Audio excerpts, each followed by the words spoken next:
Malcontent News is a team of journalists, activists, and researchers with three key missions. A commitment to show an unfiltered view of the before, during, and after of key events, live, as it happens. To defend the First Amendment using our rights of a free press. And to amplify the voices of underrepresented individuals including Black, Indigenous, persons of color, and the LGBTQIA+ community.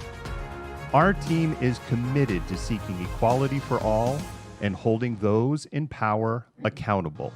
The easiest way to support Malcontent News is to bookmark our website at malcontentnews.com, like and follow us on Facebook, subscribe to us on YouTube, and follow us on Twitter, Twitch, Instagram, and in the Google News app.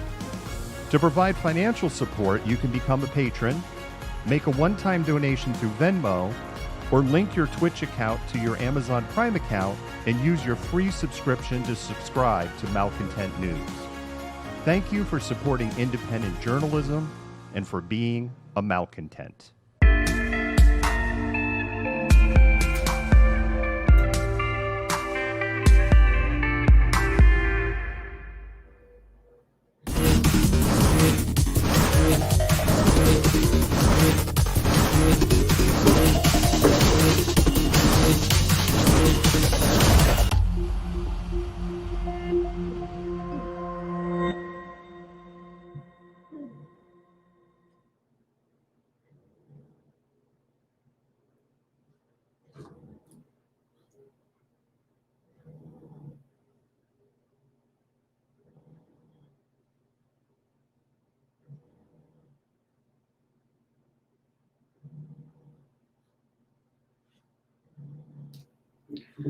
I can't hear you. I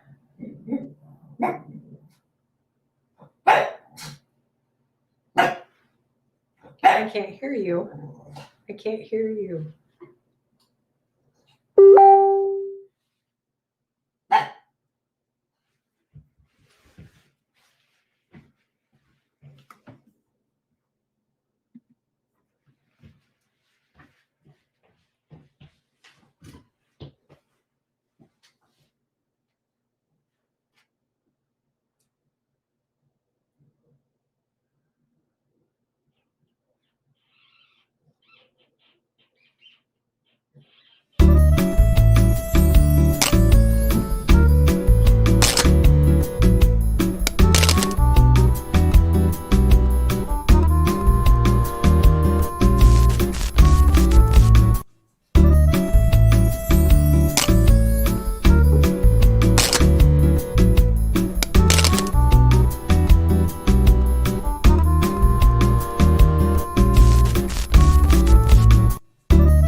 Can you all hear me now?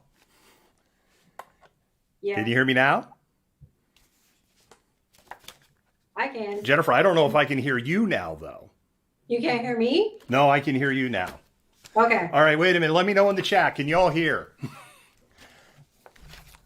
It looks like we had a frozen audio driver. It actually wasn't a setup thing. It just, we're running a little behind tonight if you haven't figured that out, because that's how friggin' thick the show notes are. There is so much news today. It's crazy. All good. Let me start all over again for you, Rashi. We're just going to do the tunnel. We're going to start over. Malcontent News is a team of journalists.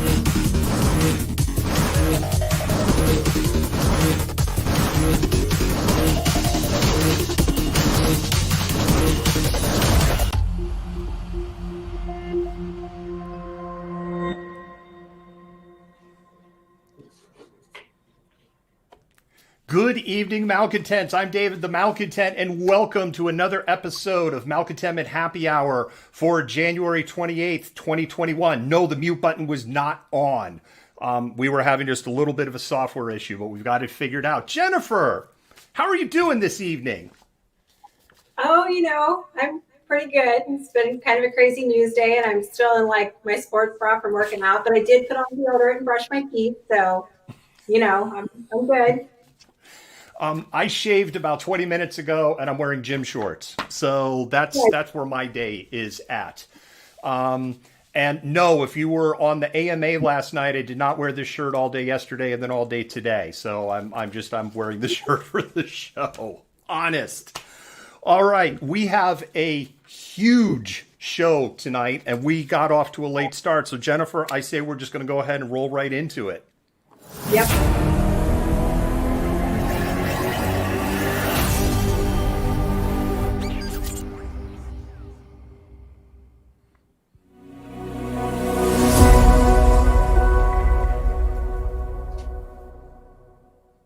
It's all you, Jennifer. So we at Malcontent News in Seattle, Washington would like to acknowledge the Coast Salish peoples of this land, the land which touches the shared waters of all tribes and bands with the Duwamish, Puyallup, Suquamish, Tulalip, and Muckleshoot nations. Thank you. Thank you for that, Jennifer. One thing I want to start before we jump into the show itself, because there's we have a story 0, and so we technically have a story -1. And our story -1, I just want to acknowledge it. We don't have the capacity to go in depth on it tonight. In Bellingham, there was a sweep of a homeless encampment today. That sweep was supposed to happen tomorrow. Very heavily armed police officers and SWAT team that, quite frankly, the way they were dressed, they made the Seattle police on December 18th look like a Boy Scout troop went through Cal Anderson Park. The show of force up there was ridiculous. There was little compassion for the unhomed that are up there that were swept out by many officers not wearing masks in January in the middle of a pandemic, Jennifer. Yeah, no, I had read a little bit about that before we actually went on air. And they'd been like in the, I want to say like capital area, not capital area, but like City Hall. Courthouse. Yeah, City Hall and courthouse area up there. It was my understanding it was supposed to happen tomorrow, and they went in early and pretty much just kind of turned things upside down for these unhomed people, and it got pretty intense. Yeah, unfortunately. And it didn't have to play out that way. And the failure of the system, the failure of the government, the failure in solving the unhome problem, because the money is there. We've proven that out. And I get I'm talking about Bellingham versus King County. We just don't have the will to solve it. Yeah, no, exactly. There's a lot of lip service done to it, but nothing ever concrete is put forward to actually help people. It's just these kind of band-aids that are applied to assuage any concerns that citizens might have, but nobody's really pressed anybody to be accountable for these actions, and we just continue to run into the same problem. And just kick the can down the road, so to speak. Yep, exactly. So with that, we're going to go ahead and jump into our other story. But before that other story, we have a disclaimer.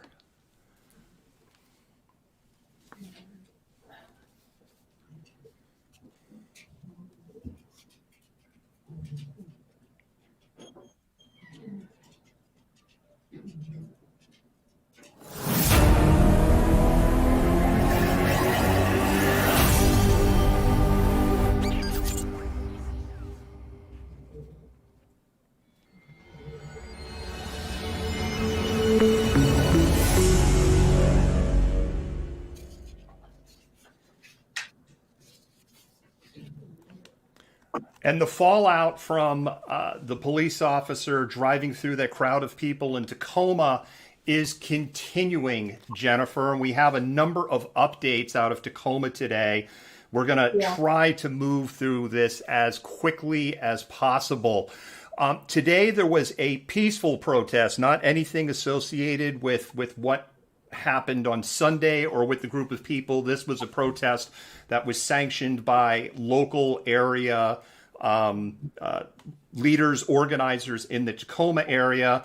And unlike on Sunday, those organizers, the local organizers, were met with armed police, including armed with long guns. And the Pierce County airplane was circling endlessly over Tacoma while what looked like maybe 20 or 30 people peacefully protested today in downtown. Great use of taxpayer resources there in Tacoma. Yeah. There's so much that keeps kind of coming out about what happened in Tacoma that I it's just another incident of kind of like consistent issues with the police that continue to go unaddressed in the context of use of force. Yes. And there's been some interesting develops that came out of Tacoma. We're going to play a video clip. This video has not been seen anywhere near as much as the other two videos. That is why we went with that warning. I'm going to warn you right now. It is a graphic video clip. It is a critical video clip for people to see because I think it speaks for itself.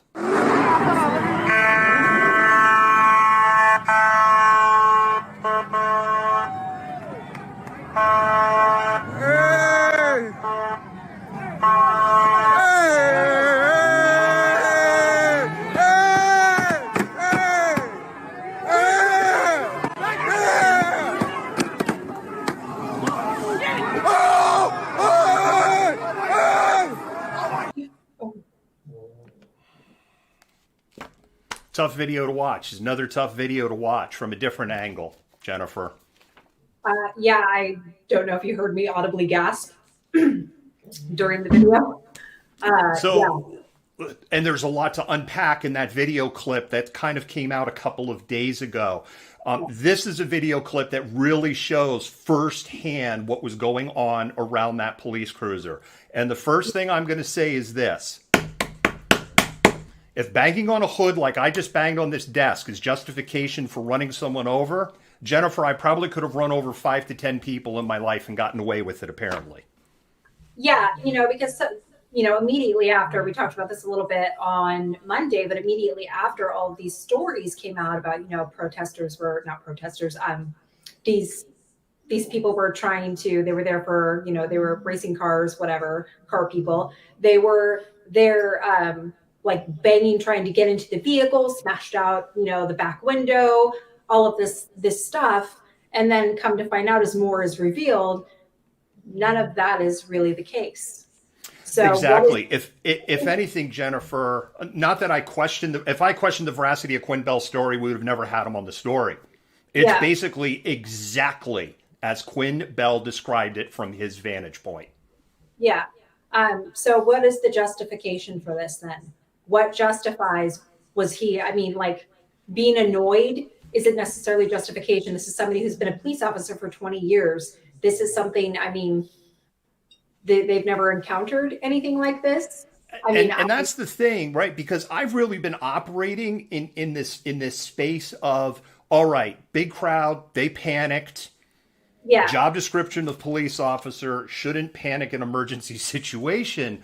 But this doesn't look, if that was panic over that, I mean, again, it's like anybody who's like driven out of a concert or a big event or something.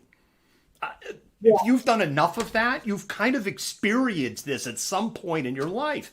And normal people don't run people over when this happens. The other thing that video shows, Jennifer, clearly, window's not broken. Nobody punched, kicked, hit, nothing. I mean, it's literally, that's it. Yeah. And what was kind of bothering me on social media for a few days after the fact is that people that were otherwise against a lot of the police action were playing a little bit of devil's advocate here, going, well, they were doing illegal stuff, so they shouldn't have been doing that, and that wouldn't have happened. And I just can't get behind that argument because I see nothing that warranted that kind of response, regardless of what they're doing. Yep.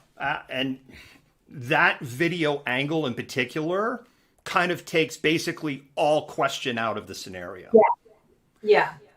And we're going to have a little bit more about videos we run down the stories. The next thing I do is I want to report on, we made an erroneous report. We had erroneously reported that the more seriously injured individual had been released from the hospital, because from the sources that we had, including sources that were reported in other more mainstream news organizations, that was the case. That is not the case. The more serious person, at least at 5 o'clock today, was still in the hospital. And we apologize for repeating information that was incorrect. I have said many, many times, if we don't have accuracy, we have nothing.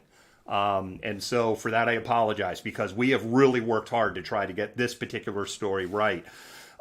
Jennifer, another thing that's come up on this one, the Tacoma Police Union has issued a scathing rebuke to the city, calling it what they feel is the city is bowing at the altar of mob rule with hints of racism. And the police union said in a statement, with one hand, the city touts that it called for an independent investigation of the incident that occurred downtown Saturday night. And with the other hand, the city passes judgment on the involved officer and all Tacoma police officers by again implying wrongdoing and criminality spurred by racist tendencies. They go on to say, enough. The involved officer, a decorated 30-year officer, a member of the Tacoma community with a stellar record who hails from Southeast Asia, is not a racist criminal. He is a human and a dedicated public servant who reacted to a violent mob trying to do him harm, unquote. That is the equivalent of saying I'm not racist because I have a black friend. Thank you. And here's the other thing, because the part in the video that we cut, because we would probably get taken off the air if we showed that video, the people that were hit, or the person that was hit and injured the worst, is either light passing BIPOC, or as they look candidly as white as me, and I'm as white as Wonder Bread. And the only people that I've heard trying to make this a racist issue is the police and the people trying to defend them. Yeah, well, they clearly felt it necessary to divulge the police officer's ethnicity as part of their argument against this potentially being a racist incident. And I'm not going to stand up here and question their record, right? Yeah. Look, people fuck up. What's the F-bomb? This is written. Right? And I think that's kind of what happened here. Was it frustration? Was it, I'm out of here in a few months and I want a little, because I'm sick of this crap? I mean, we don't know. And we're never going to know what was in their head. But watching particularly the video we just ran, I am not buying I was afraid for my life. I'm just not buying it. Yeah, it's really difficult to buy that based on what we've seen. But also too, I don't know. I don't have any justification for this really. But it does raise interesting questions about that. I know this person is currently suspended, correct? Yeah, they are. They're on leave. Yeah, they're on leave. And they're close to retirement. But yeah, it just seems like such a very poorly thought out response for somebody that's been a police officer for so long. I'm going to call out Brandy Cruz in this, because Brandy Cruz this morning, she couldn't resist blowing the dog whistle over at Q Fox 13, because Brandy seems to be bucking for a job at like Newsmax or OWN or Fox National. And she wrapped herself in the warm, fuzzy blanket of being fair and balanced and working to bridge the divide of people with differing opinions, while blaming the victims and defending the police officers, saying that they were being assaulted by a violent mob, when the video evidence that's out there doesn't support that, particularly the video that we found. And I'm going to call it out here. Brandy, you're the friggin' college-trained journalist, not me. Yeah, she has plays devil's advocate in the worst possible way. And I just can't stand her reporting. I'm just going to say it. I'm college educated too. I can say that. So yeah, she's been off the rails even more so lately. But I just, to describe like a group as a violent mob is already attempting, you've done something wrong. You're drawing attention to the ethnicity of the officer to try and dispel any notion that it might have been racist, but you're also at the same time calling this a violent mob. So you're already setting up your defense in your statement because you fucked up. Okay, my turn. Ooh, I get to do the button. What's the F-bomb? This is written. This is written. I love the F-bomb button. It's one of my favorite. I think I like it more than the Chud buttons right now. And the last one, we have one more in here. We told you we'd follow up you on the police board meeting that happened on Tuesday. We said that Monday on happy hour because that was happening at Monday, literally while we were on happy hour. And it went about as well as we expected. It was a shit show. With basically my understanding was the deputy mayor or vice, I can't quite remember their title. They go by because they're called different things in different cities, trying to get back on track on this isn't an issue about street racing. This isn't an issue about racism because this isn't even racism. This is about a police officer that ran over a group of people. Can't we talk about that, please? And they couldn't. But we learned something else in this meeting, Jennifer. What's that? There's no dash cam or body cam video. Isn't that amazing? So surprising to me. Like, I would feign shock, but I don't think I could do it right now. Hallelujah! Holy shit! Where's the Tylenol? We'll keep following this. We'll keep following this train wreck of a story because it's just. And the thing is, Jennifer, I read the comments and it's like diving. I don't understand why this is politicized, this particular incident. It hurts.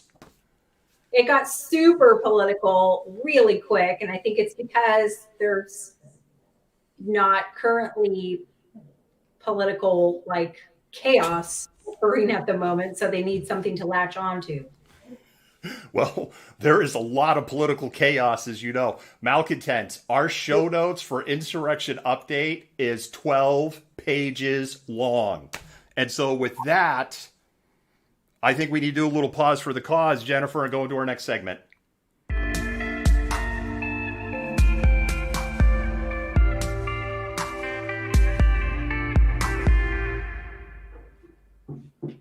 Hi, Malcontents. I'm David, the Malcontent, and I'd like to talk to you for a moment about supporting independent media. When you support us, you help us bring the before, during, and after. You help us defend the First Amendment.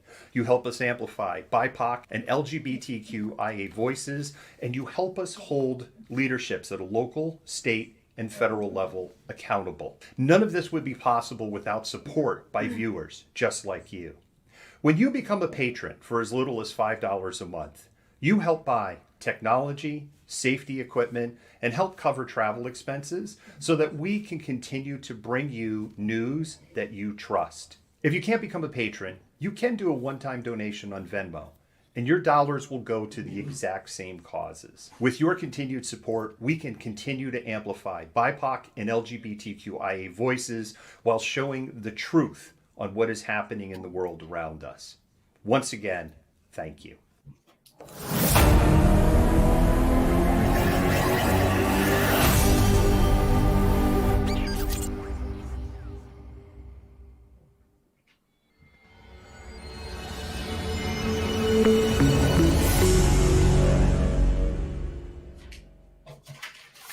All right, mods and admins, this is a little reason why the show was a little stark, because Jennifer and I went rogue this afternoon. There were so many news stories to cover. I was like, let's start Malcontented Minutes tonight. And by the way, that name came from our team. So thank you so much for that. We just tweaked it a tiny little bit up. Let me explain to you what Malcontented Minutes is. We have a timer. We should have a timer. Oh, that's right. Timer doesn't show on this screen. We have a timer. There we go. There, now you can see the timer. If I flip it over on the Jennifer screen, you can also see the timer is running there. And I just need to turn the timer off and we'll flip it back. 60 seconds. I get 60 seconds to tell a story. Then Jennifer and I get 60 seconds to talk about it. Then Jennifer gets 60 seconds to tell a story and we've got 60 seconds to talk about it. 10 stories. Jennifer, are we ready to do this? Hell yeah, let's do it. All right, I've got story number 1. So let's go ahead and, this is all untested macros. Let's see what happens. So with that, let me flip over to me. We'll start the timer. Here we go. Story 1 takes us to Lawrence, South Carolina. Jennifer, Lawrence used to be the home of the nation's only Ku Klux Klan museum. The former segregated movie theater was called the Redneck Shop and was a meeting place for white nationalists and full of racist memorabilia. Reagan Freeman has raised over $375,000 to document the struggles of Black Reverend David Kennedy to win over the hearts and minds of the Klan members, even as they contemplated killing Kennedy. No association to the Kennedys.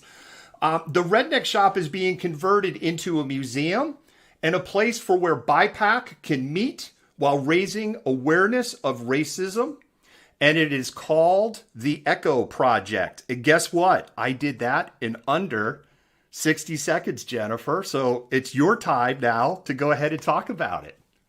So I think that's particularly interesting. And I like the idea of this reclaiming these very, racist spaces and doing something positive with them in the context of BIPOC people. I think that's a really good kind of an affront to racism, which I totally dig.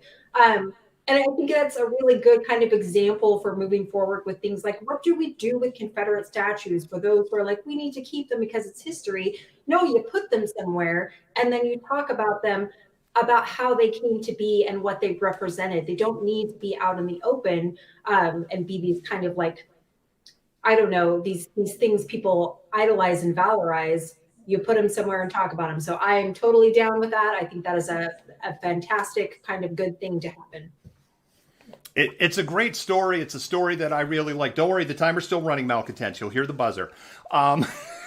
It's a great story. It's a story I love because it's BIPOC, it's history. It's just like this one just checks all the boxes for me. And Yes. With that, Jennifer, I think we're going to turn it over to you in story number 2. All right. So the Chinook Nation might be paid for land seized in the 1850s. The U.S. Department of Interior will have to reassess its decision to deny the Chinook Indian Nation the small sum it awarded 50 years ago for the vast territory surrounding the lower Columbia River, where their oral history says they have always lived. In 1970, the Indian Claims Commission awarded $48,000, which is really small and pretty common for the Indian Claims Commission, to the lower band of Chinook and Clatsop Indians, 2 of the 5 tribes that make up the Chinook Indian Nation today. The government put the money in a trust account where it has stayed, growing interest to the tune of over $500,000. The Chinook people have actually never seen a dime of that money. So the possibility that they will potentially get some money for the land that was taken from them is a really great thing. Now, if they could just get federal recognition back, they were given it briefly during the Clinton administration, then it was revoked by Bush. There's your time. Yep. All right, so now it's my turn to respond to it. Okay. This is great news. This is a story that just checks all the boxes for me. There are so many tribes in the country that are not recognized by the federal government and have, quite frankly, been completely fucked over. This is right. And to hear this story about potential recognition, getting their money, it's a shame they can't get some of their land back. I mean, that real estate in the Pacific Northwest isn't exactly cheap, Jennifer. So, And just for clarity, this isn't about recognition. That's just kind of my personal suggestion. But I think it's important too that we not talk about Native peoples as tribes, even if they're not federally recognized. We acknowledge them as nations because they are inherently sovereign nations that existed prior to Euro-American contact. And I appreciate you reminding me of that very, very much. And with that, I am going to move on into the next story, which is story number 3. Story number 3 takes us to Florida, Jennifer. This is our weird, wacky story. A very unlikely name in Florida man zone, and that is Phil Collins. No, that Phil Collins is Florida man. He is in a bizarro divorce battle with his ex-wife. Orenane Seavey, I don't know if I'm saying that name right. Seavey and Collins divorced in a very ugly divorce in 2016. It cost Phil $48 million. But he thought they had reconciled. Turned out she's been seeing another guy the whole time. Phil's not having it. And her and the other dude were living in Phil Collins's $41 million Miami mansion. There apparently were guns involved because, of course, Florida. Collins called the police saying his house was hijacked by an armed gunman. And Savici's not having it. And she is selling his gold albums, Jennifer, for $100 a pop. All right, wow. Go. Wow. Like, I don't even know what to say to this. This is so Florida. It's almost cliche. Wow. $100 a pop? Like where? On eBay? I mean, that's kind of interesting. Some auction house. I don't have it in the notes in the thing, but it's some auction house. That would be like the epitome of spite right there. That is like the like example of spite. Oh, we're getting divorced. This is crazy. So I'm going to sell your gold records for $100 just to get back at you. I don't know. There's so much about this. Like, it's like I said, it's just that whole story just speaks Florida. And you'll be in my heart. Oh. Yes, you'll be in my... Okay, enough of that. All right, Jennifer, I think we can flip it over to you in story number 4. All right. So Barbarella quits the internet. And by Barbarella, I mean Pamela Anderson has decided that she is quitting social media. 2 days ago, I believe, or maybe yesterday, she wrote, quote, "This will be my last post on Instagram, Twitter, or Facebook. I've never been interested in social media. And now that I'm settled into the life, I'm generally inspired by reading and being in nature. I am free." Now, Pamela Anderson recently married her bodyguard. I think it was over the weekend, and was connected earlier to Julian Assange. She does regular interviews on Fox News and suggested that big tech companies want the masses to be distracted by their services so that they make money and have control over your brain. She concluded her post with various hashtags, including freedom, intimacy, and human connection. Your turn. Start the timer. She's an interesting person for me. She's always been an interesting person for me, and not because of her augmentation. She is this individual where I will feel very sorry for, because there's something going on in her life, and then 15 or 20 seconds later, I'll read some other story about her, and I'm just like, oh, for the love of God. And that's kind of been that up and down. I mean, of course, all of her stuff with Tommy Lee. I personally do not think she is taking a permanent vacation from social media. We have seen so many people. I mean, I know people in my own circle have said they're taking a social media vacation. I'm done. And then, 6 months later, they pop back up again. So I'm not fully convinced, Jennifer, that she is going away. That's my take on it. Me either. I think we're about out of time. We are. I caught it right at the thing. I'm seeing your feedback on the buzzer. We will change the sound effect. People don't like the buzzer. Oh, okay. So it's interesting feedback. All right. So with that, we're going to go to story number 5. Story number 5, pioneering AIDS researcher and Dr. Joseph Sonnabend died this week. Sonnabend died in London at the age of 88. He first noticed a strange pattern of illnesses and deaths in the 1970s at his private sexual health clinic he ran for gay men in Greenwich Village. Sonnabend originally came from South Africa, then went to London, then went to New York. He sounded the alarm on AIDS, although it wasn't called that at that time, as far back as 1979, and he said nobody would listen to him. In 1983, he co-founded the AIDS Medical Foundation and later to become the American Foundation for AIDS Research. And the same year, he helped write the first ever safe sex manual for gay men, How to Have Safe Sex in an Epidemic, One Approach. Dr. Sonnabend died on Monday, age 88. Ooh, right on the mark. Yeah, so I mean, there's so much like you could say about how much he influenced what we know today about AIDS and HIV. So I think this is a kind of it's not a devastating loss. He lived a great long life, but he should really be remembered for those massive contributions. Yeah, I don't have a whole lot to say on this. It's kind of sad, but he made some really positive contributions to what we know today and advanced our understanding of that. And so for that, I think we should celebrate him. I believe also that he is somebody who should be celebrated for his contributions. He lived a long life. There was nothing in the story also, just because of his age and the South African connection, there was nothing in the story to say this was COVID related. So, but it is a loss. So, and our minute is up. So Jennifer, it is back to you. Okay. Unless, I don't know, this is not great news. Lawmakers in 14 states have proposed anti-LGBTQ bills, many of which target trans youth.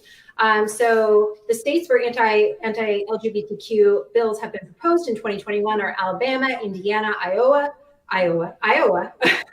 Kentucky, Mississippi, Missouri, Montana, New Hampshire, North Dakota, South Carolina, Tennessee, Texas, Virginia, and Utah. And while many people, including the American Civil Liberties Union and others, don't think that these laws will pass, what they do is they're really concerned about two particular programs, especially in Montana, one that bans trans students from playing school sports, and another that would ban trans kids from receiving gender-affirming health care. Both bills have passed in the Montana House and will soon reach the Senate, which is highly problematic. And like I said, activists and advocates don't think these laws will actually get passed and enacted. But the kind of fear that they're instilling in trans youth is extremely problematic. Yes, this is one of these things that it just makes me go, yuck, Jennifer, like gross. I've talked many times on the air. I just don't get it. And I can't even say it's about my upbringing. My father was unbelievably racist. He was a liberal, but he was wickedly racist. My mother could be unintentionally racist, and me and my siblings, we kind of just like, oh man, but it's unintentional. It's one of those, she doesn't know better at 90 years old. And it's not going to change. And I love my mom, and I don't want people, hey, your mom. No, but I don't understand this. I don't understand why we just can't have equal, like, what do we care what's in someone's pants or how they identify that stuff or what goes on in their friggin' bedroom between two consenting adults? I don't get it. Sorry, I was looking up something. No, I don't quite get it either. And this whole kind of like, we need to just start dismantling more than we already have. But there's so many people, especially of an older generation, that really want to keep these gender stereotypes and gender roles in place. And there's just really no space for them anymore. And I don't understand why this is consistently a battle. I fully expect biblical arguments to come out of this soon, even though, we're separation of church and state. They never seem to escape us.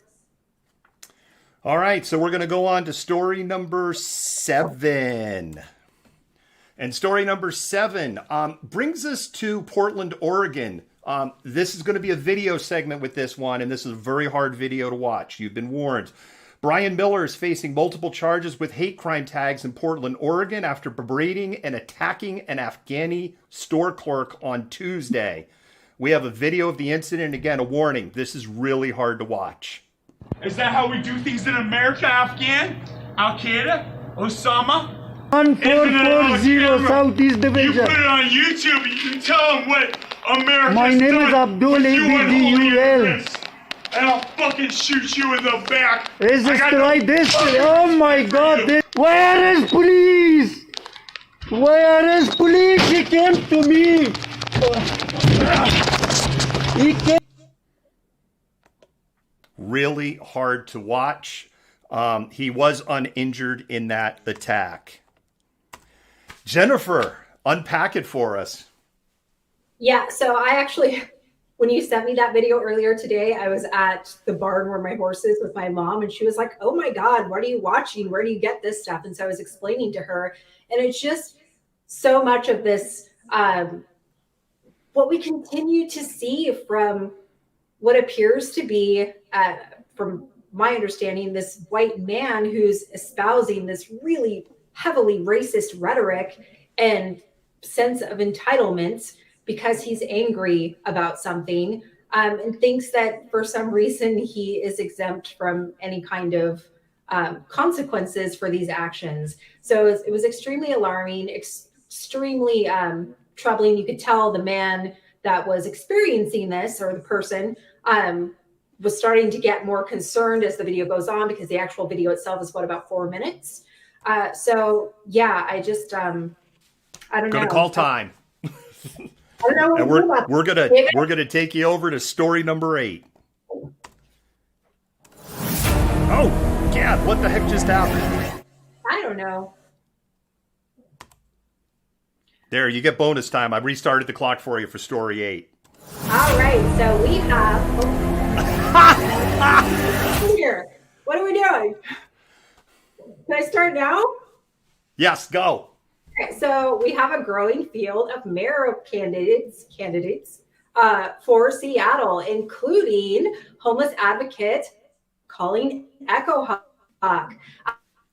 Echo Hawk has served as a homelessness and housing advocate as part of her role with the Chief Seattle Club, with a focus on providing aid to the city's Native American community. And in 2019, Seattle Magazine named her one of the city's most influential people on a list that included Microsoft CEO Brad Smith, Pramila Jayapal, Iver's president Bob Donegan, and Visit Seattle CEO Tom Norwalk, among others.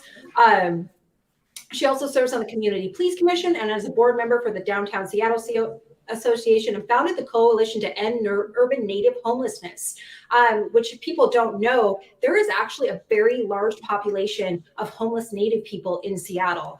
So Echo Hawk joins a relatively small early field of mayoral candidates, which includes urbanist architect Andrew Grant Houston and affordable housing developer Lance Randall. But I think this is a really promising potential candidate for mayor. We'd let you go over a few seconds because I could tell you were wrapping it up. We haven't done this before. We didn't rehearse it or anything. So if we only have one broken macro button, I'm going to be thrilled. I'm excited for this. Again, this is something, it's indigenous. Her track record in homeless advocacy is absolutely amazing. I'm going to let the timer run about 45 seconds. I didn't turn it on for about the first 15. She has a great track record in that. She comes across as somebody to me that is going to understand the problems. I don't know if she can untangle the bureaucracy that is contributing to those problems. Jennifer, I've said to you in private, and I've said on air here, I don't know why anybody would want to be mayor of Seattle. But we could certainly do worse than Ms. Echo Hawk as somebody to try to point this city in a better direction, because Mayor Durkin just hasn't delivered a one darn thing she said she was going to deliver. My septum ring is being a pain. Yeah, no, I agree. And to have somebody that is very committed already to the cause of helping the unhomed and recognizes just how much that impacts multiple communities, including Native peoples, is a huge thing. All right. I'm going to go to story number 9, and we're going to find out if we have more than one broken macro when I run this story. So let's see what happens. Nope, we just have, right now it's just number 8's broken.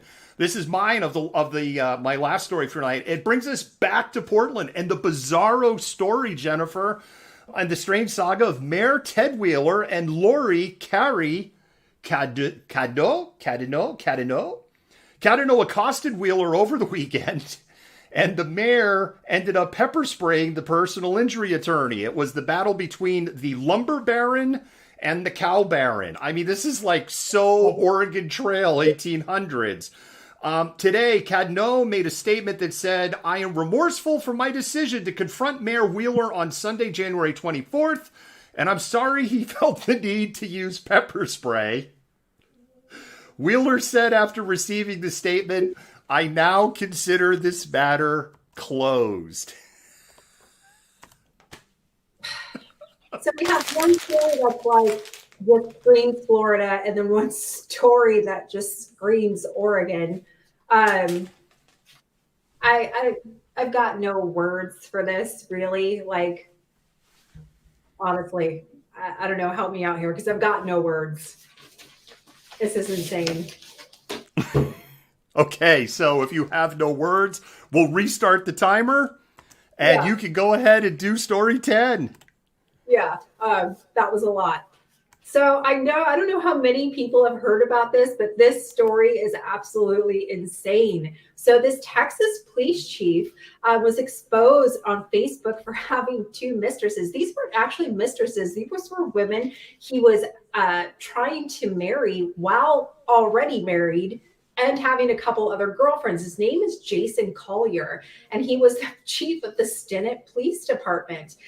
He's since deleted Facebook, commemorating his anniversary with his wife, Opal, who he was cheating on with multiple women. And there's the woman that called him out. There's actually a post. She actually posted a picture of their engagement. And so then these other women got on and were like, hey, one's like, I'm engaged to him too. She starts sharing screenshots.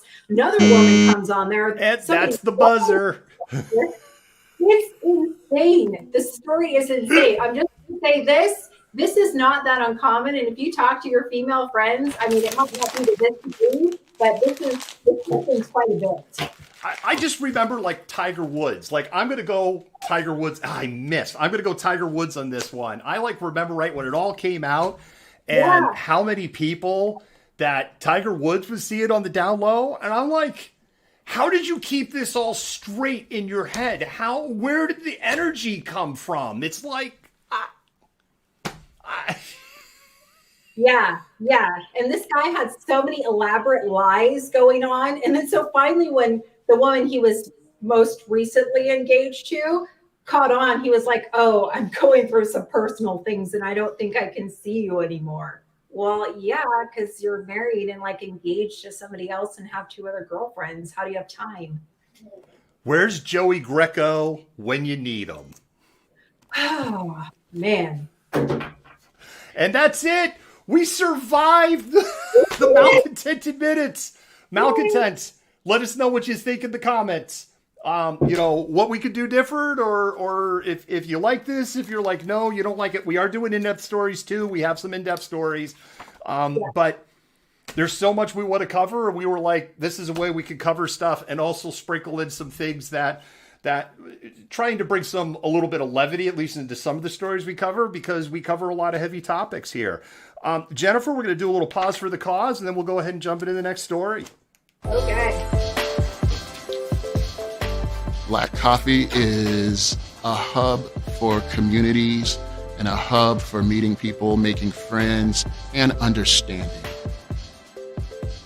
What Black Coffee is to me is a place to actually call home, a place where Black youth will feel welcomed, where Black families will come and feel like they're at home. What we're trying to build is more than just coffee. Community is something that we do naturally. We know who's in the community, we know what the deficits are, and we're trying to fix that. We want to bring people together. My hope is that the phrase grounded in excellence shows up everywhere and that it becomes a movement. I'm looking forward to hanging out at Black Coffee with my friends and feeling safe. Black Coffee to me means opportunity for people like me and my other friends and family to come here and do homework safely and hang out and stuff like that. That is happening. It is happening. Black Coffee is located on Highway 99 in Shoreline, Washington. They have amazing coffee and they have amazing merch, and they have potato scones. I will continue to get the potato scones over there. I know I'm gonna have to like go get one for my son just so he can tell me how wonderful they are because I can't eat them. They're so. Renee is a fan also. Renee tried them on my recommendation, and Renee was like, "Damn!" So I'm just saying. With that, we'll go ahead and jump into our next story.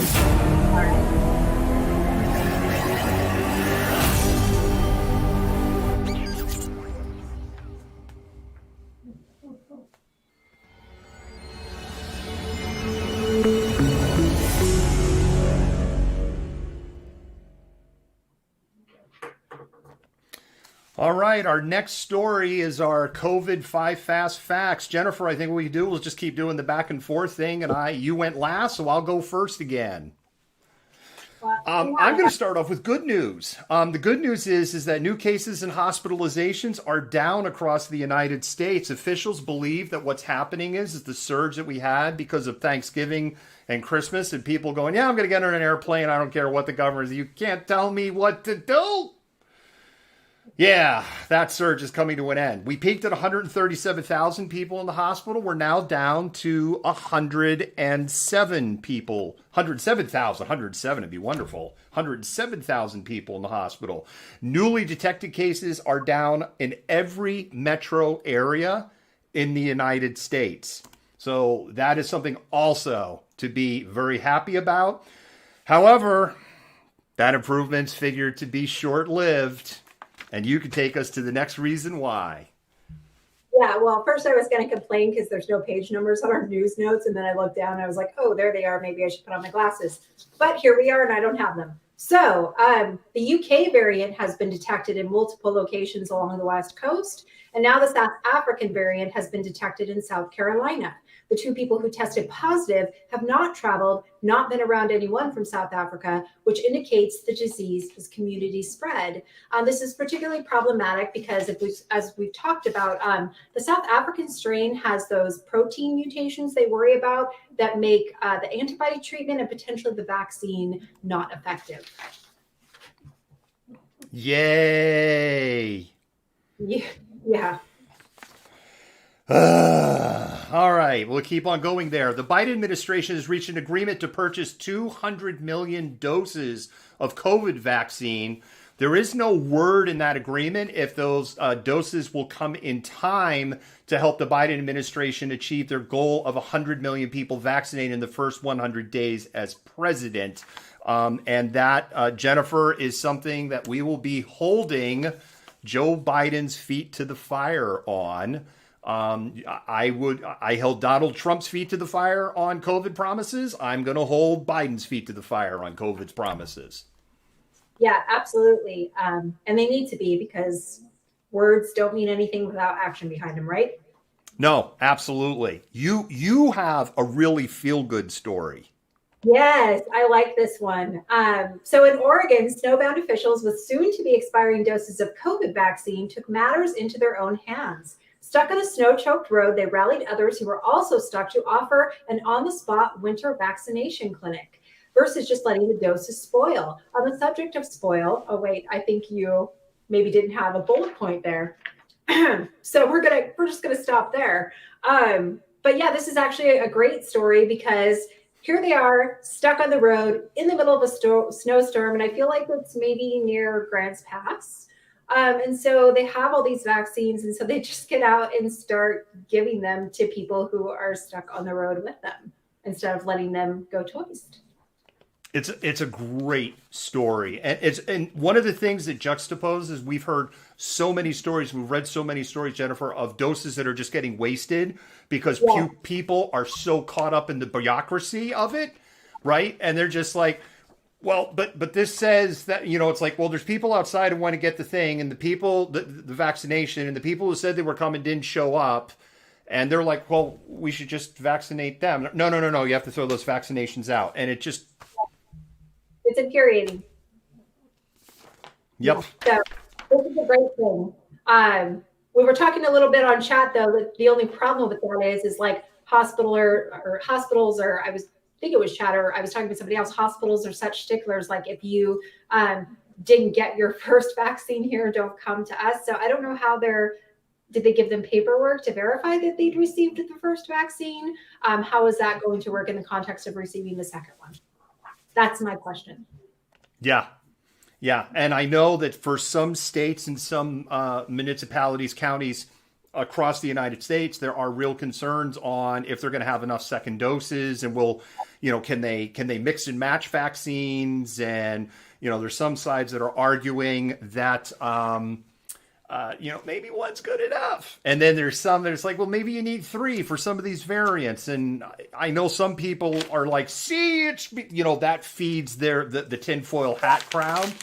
It's like, how much have we known about COVID? We know a year's worth. And think about how long it took us to figure out AIDS as an example. One more story, which is an inglorious milestone. The state of North Dakota has the opportunity to be possibly the first state in the United States to reach herd immunity. And they are going to achieve that because over 60% of the population of North Dakota has been exposed to COVID because they dragged their feet so long in doing anything. Wow. So you basically established a degree of herd immunity by neglect. Is that what I'm hearing? Yeah, that's basically it. And it's particularly shameful for North Dakota because it is such a rural, distributed out state. If there's a place where like isolating would be pretty easy, North Dakota in October, November, December, pretty easy state to isolate in.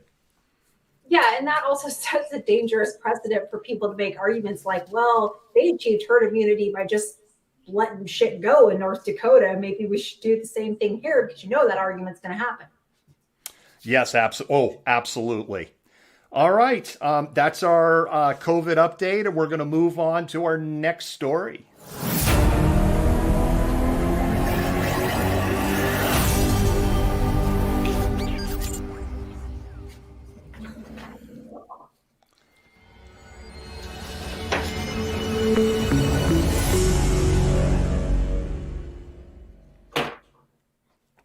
Hey, Jennifer, before I flip this over to you, Courtney, and for a suggestion on replacing the buzzer, was the sound of the dude getting hit by the twisted tea can.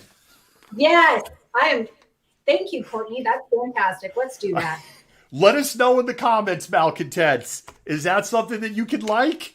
If that's something you could like, let us know in the comments. I think it's a great idea, and I've got the skills and the tools to make it happen. So let us know in the comments.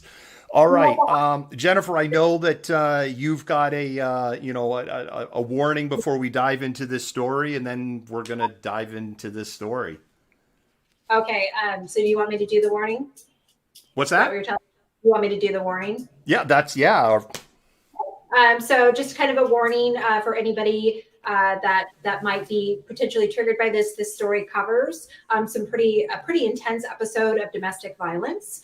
And so at the end of the story, I'll also give out the hotline number for the domestic violence in case any of you are potentially experiencing this and feel like you need some help. Yeah, this is a tough issue. Do you want me to roll the clip? Please do. Okay. Troubling story that developed in recent days involving now former Seahawks tackle Chad Wheeler. He was jailed over the weekend on charges of suspicion of domestic violence. The details are shocking. You can find them online. We've got links to the stories at PFT. The Seahawks, after I think just hoping they could let nature take its course, he was going to be a restricted free agent. You just don't tender him. You let him go. It never comes up again. They eventually had to act. They issued this statement, which I think was appropriate. And it was a day of a lot of people wondering why the Seahawks weren't saying anything, why the NFL wasn't saying anything. The NFL told me they were reviewing the matter under the personal conduct policy. But the details were so shocking that it cried out for something more immediate. And there were other players, current and former players, that were basically saying that this is not acceptable. Demario Davis, everyone that represents the NFL should speak out against this. And also Benjamin Watson said, let this be a wake-up call. And the NFL had its wake-up call with Ray Rice. I think that when we see guys like Ezekiel Elliott get suspended for 6 games, and I know it took time for it to happen, it didn't happen immediately, but he was never even arrested. When you have an arrest, when you have credible allegations, when you have a guy who's placed on $400,000 bail, that is a more serious matter for the NFL. Wow. Just yeah. Yep. So yeah, Chad Wheeler, the former offensive tackle, was arrested on what they considered suspicion of felony domestic violence in Kent. For reference, Chad is 310 pounds. The victim is 145 pounds, so she's my size. That's a huge size differential. So police were called to the residence because she had actually gotten into the bathroom and called for help, because what happened is he had asked her to bow to him and she refused. So he choked her unconscious and continued to choke her. And when she finally came to, asked, "Wow, how are you still alive?"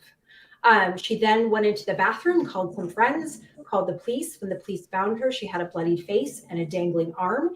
He initially was resistant. They had to tase him, which basically did not affect him. And finally, they were able to arrest him. So he has since, he's released on, he was released on bail. Of course, his bail was $400,000, not something most normal people could afford. She's said that he was not on his bipolar medication, which has been an issue. He has since come out and apologized and said that they are both getting the help that they need. This is particularly problematic, though, for a couple of reasons. First, the way in which the Seahawks addressed the issue. They basically just punted on it and gave some, I don't know, something that equates to thoughts and prayers.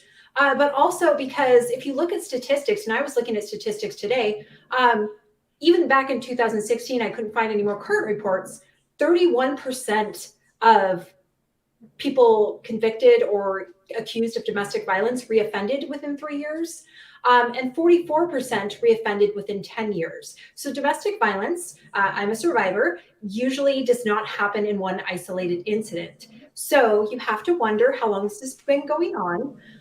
When you're a victim, you want to make excuses for the person that is abusing you.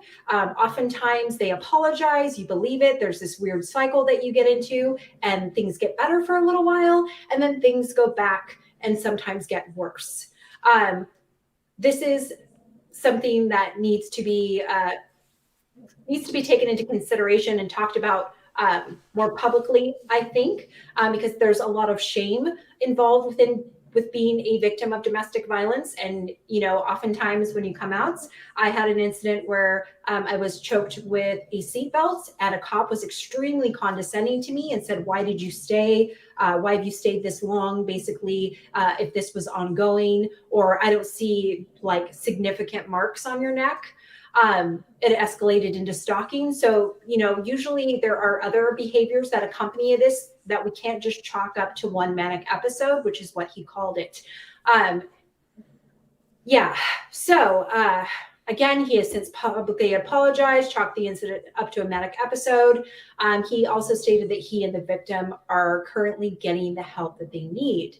The Seahawks, however, took a really long time to come out with a statement. It was extremely disappointing, extremely really weak in its condemnation of the situation and of what happened. They just basically said they were saddened, and that, they basically thoughts and prayers to the victim. And he is no longer with our team. So, they basically punted it down the field and was like, "Oh, he's not our responsibility anymore," which is also problematic because the NFL and the Seahawks in particular have a really huge female base.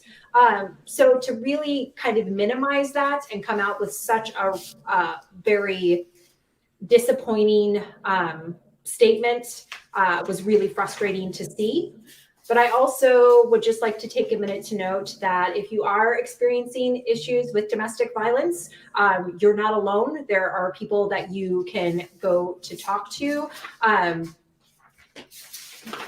I know it's scary. I know it can be hard to get out of, and I know it's difficult to talk about. So there's a 24-hour National Domestic Violence Hotline at 1-800-799-7233. But also, if you feel you're in a situation where you need a restraining order, even though it's a little more difficult during COVID, there are actually advocates that will help you within the court system get you into some kind of safety and make you feel a little bit better about your situation and moving forward. And you know what? I'm always here if anybody needs to talk. I've been there. I know it's hard, and I would be happy to listen. So there you go. Jennifer, I have several thoughts, and thank you for bringing this story to us tonight. We elected not to show the pictures of the victim. It's victim porn. I feel it's disrespectful to the victim, and they're just awful. The pictures, she is unrecognizable. What he did is unfrickin' believable to her. If you can go find it somewhere else, they're out there. We're not going to show it. The NFL's and the Seahawks in particular, right? Because I don't know how much is good, how much Goodell and the NFL office is involved in what Seahawks are handling this. So don't exactly know where it's coming from, but the handling of this has been terrible. That statement was like a non-statement. It's kind of like, well, we're getting rid of them anyway. Which in that clip, right? Even the talking heads in the clip from NBC Sports were positioning it that way. It's like, no, it doesn't work that way. He played on your flippin' team. And you've pointed out a lot of good points, right? NFL has a huge female fan base. They do, they do the breast cancer with the pink uniform, pink gloves and boots and trim and yada, yada, yada. And it just feels like positioning. And I wanted to run this feel-good story like what Anheuser-Busch is doing with their Super Bowl ad money. And I'm like, no, ick. And it's literally ick to me now, not because of Budweiser, not because of you can go look it up. Budweiser's doing stuff, but it's the NFL and it's just because Jennifer, this has been going on for years and years and years, right? We go back to Ray Rice in the elevator. They tried to sweep that under the rug and make it go away. And then even when it came out, or let's even go further back with the dogs. I don't want to get his name wrong. Who's the guy he went to prison for it? Oh, Michael Vick.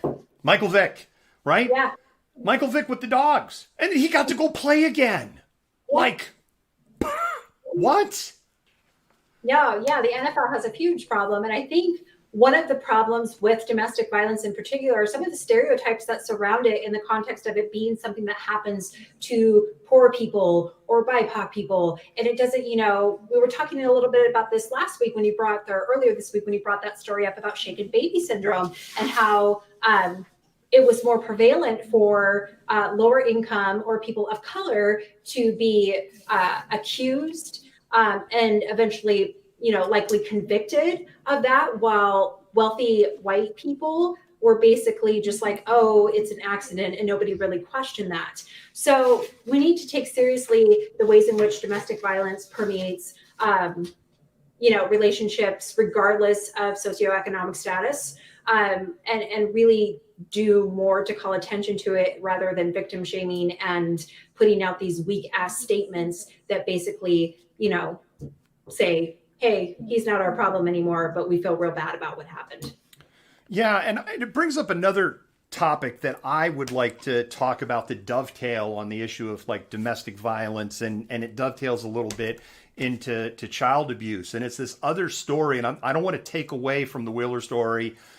He's in jail on $400,000 bail, and we're seeing the abuser cycle statements coming from both of them. Oh, we're going to work we're trying to get the help that we need, yada, yada, yada. Right. And you hear these stuff and you're just like, no, it's like there's no fixing this when it's gotten to this point, right? You both need to go separate ways because this will never get better. Oh, But it's not even a but. But's the wrong word. Kellyanne Conway on Monday night essentially revenge porned her own daughter on Twitter. And she took it down quickly. And then her daughter, Claudia, made this video that is very clearly heavily edited because you can see where all the cuts are in it, you know, and like, I love my mom. It's mother-daughter shit. And, you know, please don't. There's so much in these stories that tie into systemic. You know, personally, I think he's an NFL player. His bail's $400,000. Mm-hmm. That seems light to me for an NFL player, even if he's a journeyman player on a journeyman salary. You know, generally when somebody does something to that extent, they want to keep him in jail. If any of our audience put topless pictures of their 16-year-old daughters on social media to revenge porn them, they'd be in jail already. There'd be no ifs, ands, buts about it. And poor Claudia is making those exact same excuses and trapped in that exact same cycle, and it's only going to get worse. And, you know, get help, get out. And that's, I know it's easier said than done, but there are resources available. But yeah, no, I could never imagine. I have a 16-year-old daughter. I could never imagine, no matter how mad I've ever been at her, and I've been mad at her, that I could ever even fathom doing something like that. That's just such a gross thing to do to your child. It is. And with that, I think we're going to go to our final story. Okay.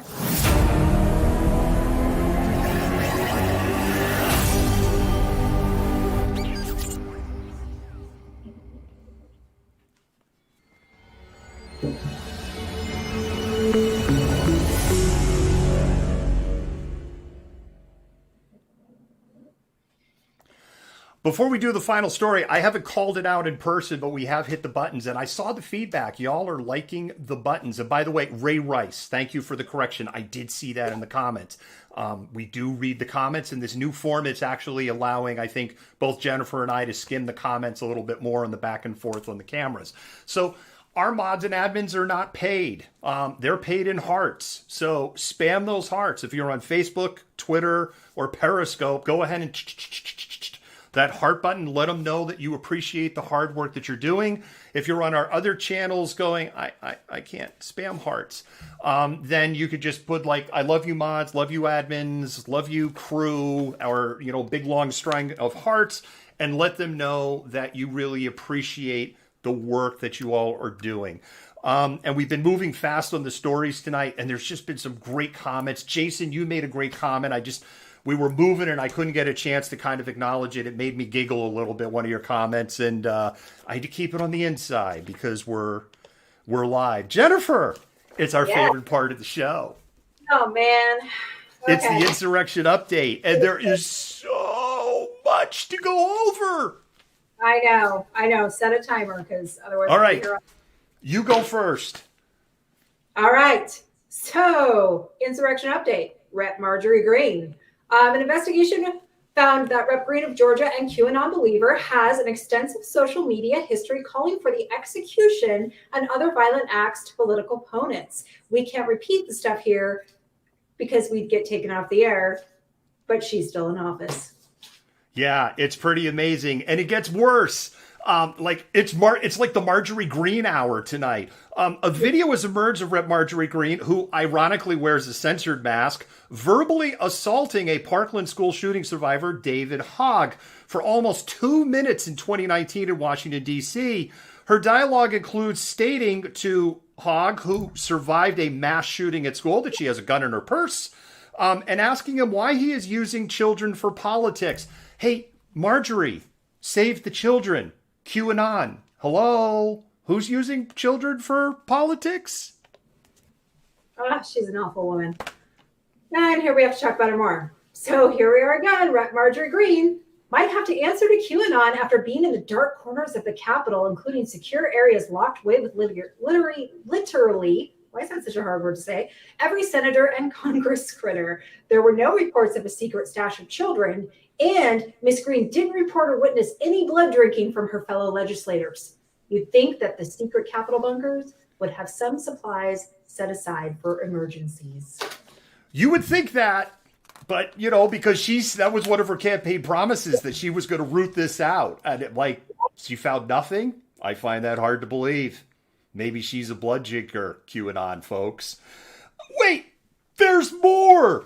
Congress critter Jimmy Gomez of California has stated he will introduce a measure calling for MTGs, like we need to start saying MTG, to be expelled from Congress because she is unfit and dangerous due to her past comments and her beliefs.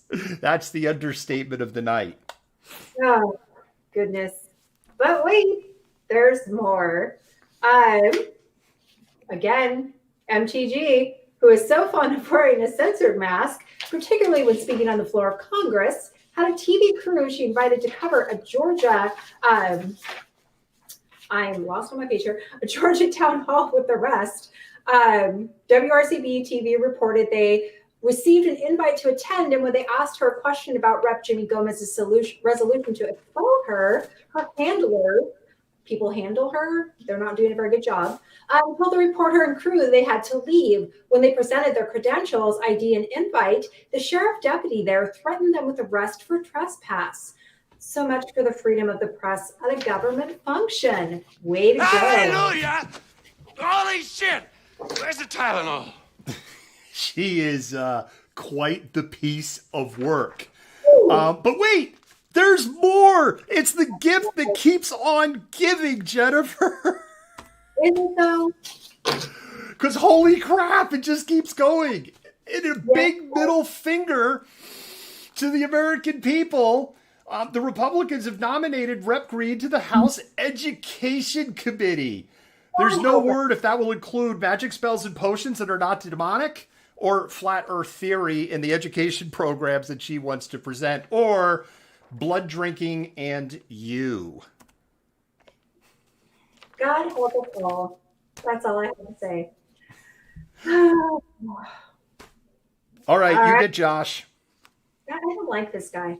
Okay, Senator Josh Hawley apparently wrote a column that was published in defense of militia members after the Oklahoma City Murrah building bombing. If you don't remember the OKC bombing done by Timothy McVeigh, the dead include numerous infants and toddlers in a daycare center on the lower level of the building. The attack was so heinous and tensions within the Middle East so high, Hamas did a press release basically saying, look, we know we bomb buildings, but a daycare center? No, we wouldn't sink that low.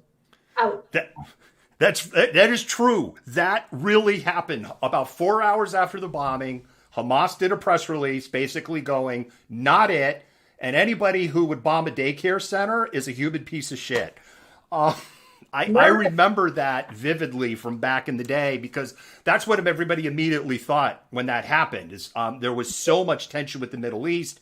There was, active terrorism and bombing going on, and that was immediately where everybody's home thoughts went.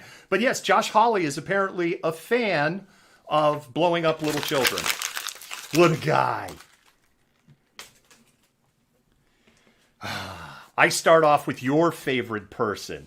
Oh, love her. But I know you love her, but you get, because we're going with the back and forth thing, so you get to get some of her here. Lauren Boebert. Don Winslow compiled a series of Lauren Boebert tweets on Twitter leading up to the insurrection, which doesn't really paint a very favorable picture towards her declaration of being innocent little lamb caught up in all of this storm. On January 2nd, 2021, Jennifer, she tweeted out, great words with President Trump tonight. Get ready all. Keyword there being with. January 5th, 2021. Remember these next 48 hours. These are some of the most important days in American history. I think the key tell there, Jennifer, is the 48 hours. Yeah. January 6th, 2021, 8:30 a.m. Today is 1776, which we know was a calling card for people that wanted to be in the insurrection. January 6, 2021, 12:28 p.m. America's depending on us today. This is something I don't take lightly. I will fight with everything I have to ensure the fairness of the election. When she sent that tweet out, the Huns were literally at the gate. And then January 6th, 2021 at 2:18 p.m., the speaker has been removed from the chamber. Now, that one a lot of people know, but here's the new thing that we've learned about that tweet.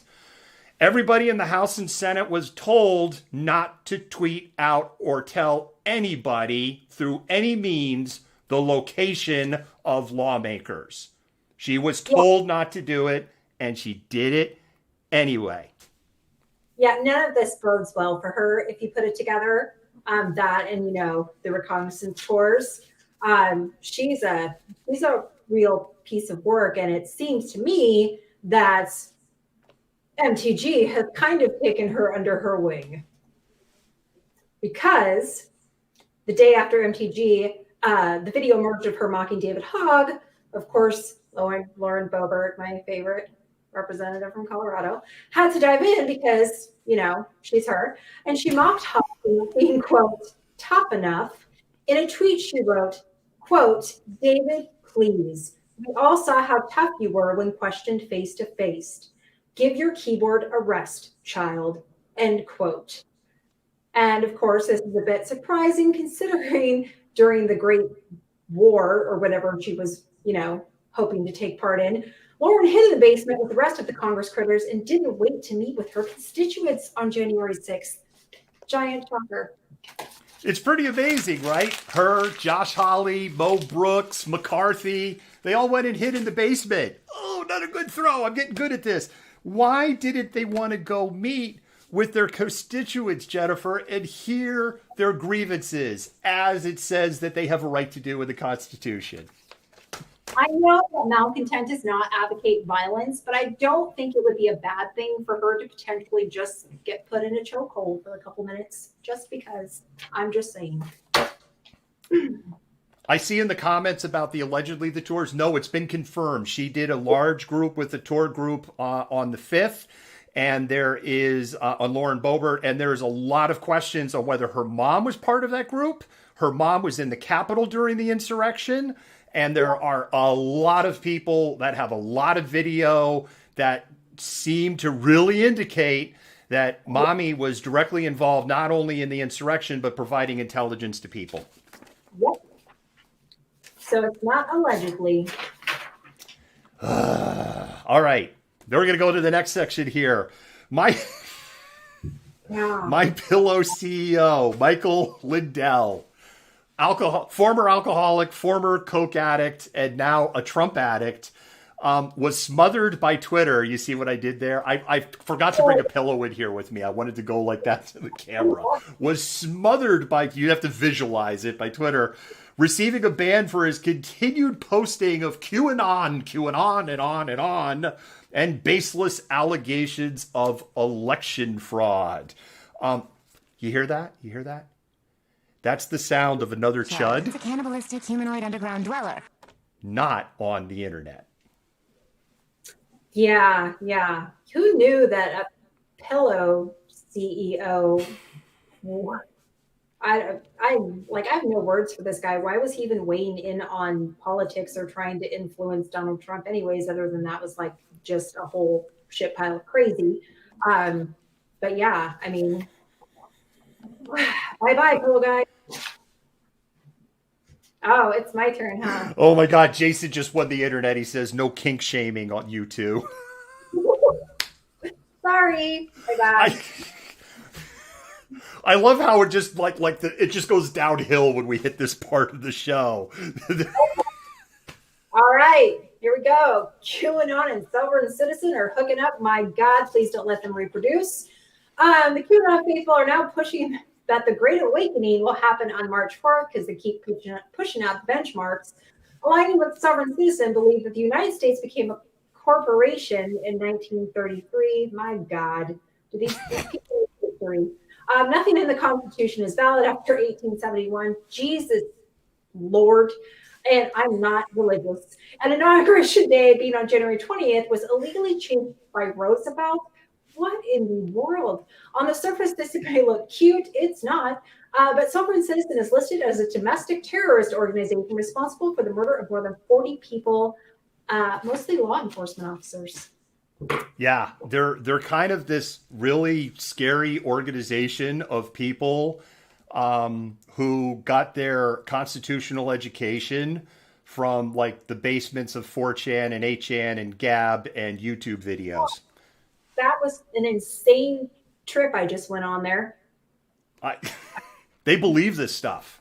And they believe that they do not have to answer to any of the laws of the United States, and anything basically almost anything passed since 1871. And like, so they, they get pulled over for speeding. They're like, I don't need to have it's not even like, I don't have to give you my driver's license. They're like, because they'll get pulled over like they don't have a license plate on the car and they don't have any pin. And they're like, I don't need to have any of that stuff. What do you mean? Yeah, that was like so much. That's like anti-history that I just read, and that was alarming. Okay, moving on. Yeah, and the other thing is the Bundys, from Nevada and Idaho, sovereign citizen peeps love them. And some of the people that were at the Bundy Ranch in Nevada, 2 people, they were the ones who did a mass shooting in executed a few police officers in Nevada and then went into a Walmart and I believe killed 2 more people there. They were sovereign citizen. Oh, God. Dangerous group. Yes. They're not a group that I would label as, I'm like, the Chuds. It's a cannibalistic humanoid underground dweller. Nah. Sovereign citizen scares me, and the fact that they're getting in bed with QAnon is scary. The Capitol Police Union is reporting over 140 officers were injured, ranging from cuts and bruises all the way also to impalement, broken bones, and significant closed head injuries. We also, of course, know that 1 officer was killed. The union is furious because there was no command and control, no communications, no riot equipment or safety gear, no backup, no support. The police union went on to say that many officers now are suffering from PTSD because police training does not include having to do hours of hand-to-hand combat. Yeah, no shit. Welcome to the club. Try dragging a camera around while people are in hand-to-hand combat for hours and see how that scrambles your frickin' brain. This is tough, right? I mean, I have empathy for the police. Anybody you watch there it's like there was a bigger picture going on, right? Yeah. They were just kind of like, and a lot of them, and I don't know, some of them, the way they behaved seemed like they were in on the memo, if you ask me. Yeah. But, Jennifer, for as much as I hear about Antifa this, Antifa that, Black Lives Matter this, Black Lives Matter that, I haven't heard anywhere of 140 police officers being injured, some of them very seriously, and 1 killed at any of these protests or even the ones that devolved into riots. So who's the violent mob now? Well, apparently the fluffy vegan granola eating hippie, they don't own guns. We can just wipe them out in 24 hours. They just dressed up as fat plumbers from Florida and staged it all. Yeah. Okay. All right. By the way, they have no jobs to buy all that Trump merchandise either if you buy into the Kool-Aid they drink. But I digress. You can take us to the next one because we have a lot to cover. Oh, this is funny. Damp sponge Susan Collins, Senator from Maine, and Tim Kaine, Senator from Virginia, have crafted a bill to censor former President Donald Trump. Yes, that is a great sound. So that he can never run for office again. This measure is seen as a backup plan if impeachment fails. And on the subject of impeachment, you're up. People were asking for the squeaky pigs. It's an interesting thing. Susan Collins doesn't even have a microspine, right? And she tries to advertise herself as this independent centrist, but she's in the back pocket of the Trump camp, and everybody could see that. And what the hell, Maine? Like, really? You gave her another turn? Because I know Maine hated her guts. They actually had a decent candidate that was up against her. Yeah. Senator Paul, this piece of dirt, forced a floor vote on the constitutionality of impeachment. And guess what, Jennifer? 45 Republican senators, or 44 if you count him, joined in saying it was unconstitutional. I'm not going to lose a lot of sleep on this, though. So given how Senator Tommy Tuberville is one example, can't even list the three branches of government, I'm not going to put a lot of weight into our constitutional and our senatorial critters' ability to understand what is and isn't. One thing that did jump out at me, Mitch McConnell, the snake, who said, if we all remember, he was in favor of impeachment, is now all of a sudden, it's a miracle. He voted to say it was unconstitutional. Yeah, we need to refer to him by his proper name, and that is Minority Leader Mitch McConnell. Let's not forget that. Yeah, this is no surprise to me that, he's back on board with the Republicans, mostly because the GOP is falling apart. And I think he sees this as maybe a last ditch effort to kind of show some kind of unity within the party where there really is none.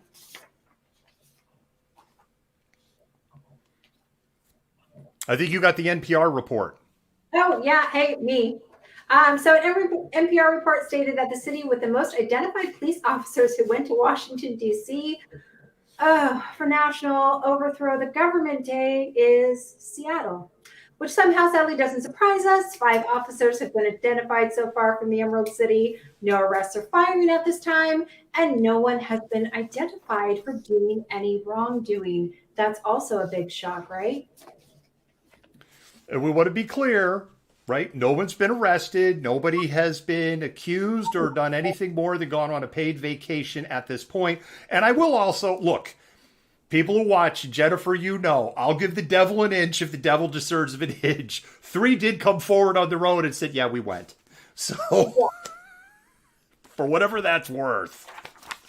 And again, my view is if they went there to listen to Trump's speech and wear a Trump hat and they marched down Constitution Ave and they never stepped grounds on the Capitol, that's their right.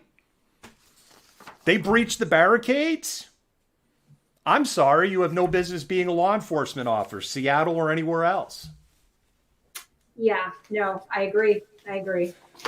Oh, this one's a hot mess here. This is like, put on your tinfoil hats. And we're going to go down a very deep, dark rabbit hole.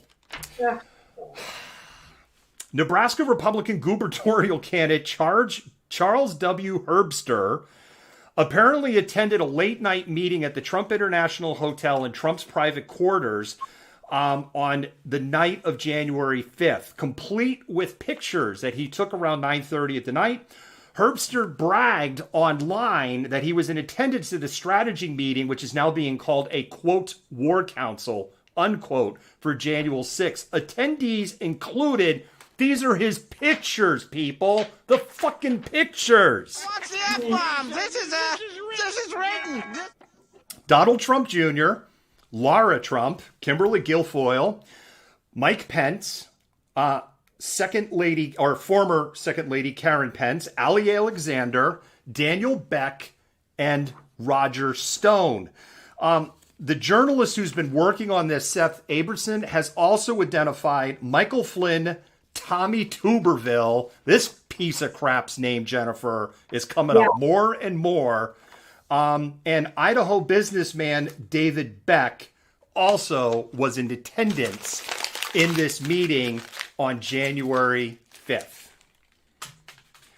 By the way, Jennifer, he deleted all of those posts and deleted all those pictures because for some reason people believe that if you delete it, they just go away.